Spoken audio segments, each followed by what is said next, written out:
If you're in your late 40s or 50s, there's a moment nobody warns you about. There's no crash on CNBC, no urgent phone call, no dramatic headline. It happens on an ordinary Tuesday when you log into your retirement account, stare at the number on the screen, and instead of feeling relieved, you feel a little sick. On paper, the balance looks okay, but it doesn't feel solid. It feels fragile. You catch yourself thinking less about how do I grow this, and more about how do I make sure I don't blow this?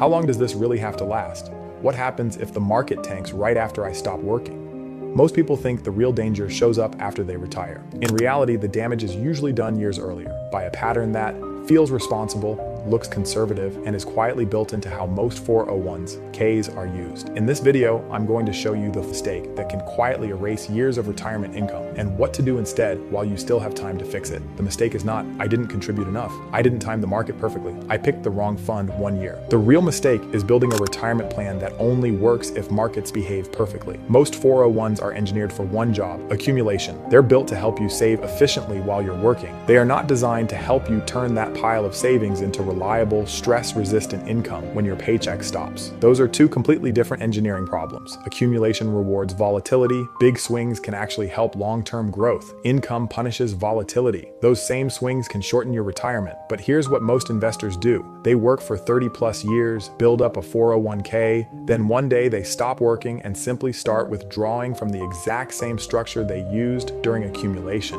No redesign, no new rules, no plan for withdrawals under stress. That's where years of potential income quietly vanish without any obvious mistake you can point to. Inside a traditional 401k structure, three forces work against you the moment you start taking income. 1. Sequence of returns risk. Two investors retire with the exact same balance. Investor A gets bad markets in the first 3 years. Investor B gets those same bad years in year 10. Even if their average return over 20 to 30 years is identical, Investor A can lose 25 to 40% of their lifetime income. Why? Because when you're withdrawing during early market losses, you're permanently shrinking the base your future growth depends on. Every dollar you pull out in a downturn is a dollar that never gets the chance to recover. Mathematically, it gets harder and harder to catch up. This isn't theory. This effect is well documented in the research and acknowledged by major firms. Yet most retirement projections are built on smooth, averaged returns that never exist in real life. 2. Forced distribution mechanics. Traditional 401s, Ks, come with a built-in problem. You don't fully control when withdrawals happen. Mandatory distributions are based on IRS life expectancy tables, not on whether the market is up, down, or crashing.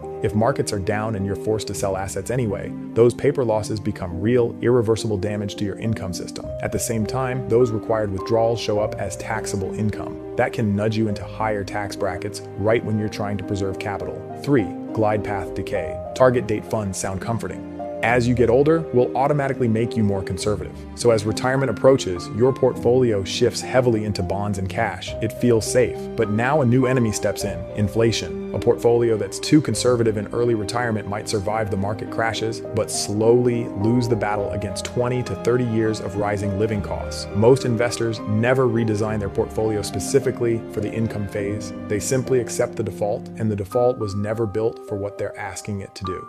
Even if markets behave, there are structural leaks that quietly drain your retirement income. Fee compounding, a small 1% difference in annual fees over 20 to 30 years can cut your eventual income by 20% or more. Many employer plans stack administrative fees, fund management fees, trading or transaction costs. They don't scream at you on the statement, but over decades, they are brutal. Cash paralysis. Once people retire, fear often replaces strategy. So they let too much money sit in cash just in case. Cash feels safe, but inflation quietly chews on it every single year. Mathematically, too much cash increases your long-term risk because it guarantees a loss of purchasing power. Behavioral tax markets move. Emotions react. Fear triggers early selling. Hope triggers late buying. While you're working, those mistakes are costly. In retirement, they're devastating because withdrawals amplify every bad decision. The portfolio no longer has decades to recover. Every emotional mistake shows up directly in how long your income lasts. Sophisticated and institutional investors rarely design portfolios around what's my balance? They design around how stable is my cash flow under stress? They ask questions like, what happens to income in a recession? What if markets go nowhere for 10 years? How sensitive is this system to the timing of withdrawals? What's the worst 5-year period this plan can survive? Then they separate capital into roles instead of dumping everything into one bucket. A liquidity layer for the next few years of income, a defensive layer to absorb volatility and protect principal A growth layer to fight long-term inflation, and often a systematic income layer that runs on rules, not emotions. Most 401s merge all of this into a single blended account with a single default strategy. That simplification is convenient while you're working. In retirement, convenience becomes expensive. Avoiding this mistake does not mean you have to abandon your 401k. It means you must change the job you're asking it to do. Instead of only asking, how big is my balance? Start asking, how fragile is my income if markets fall for 3 years straight?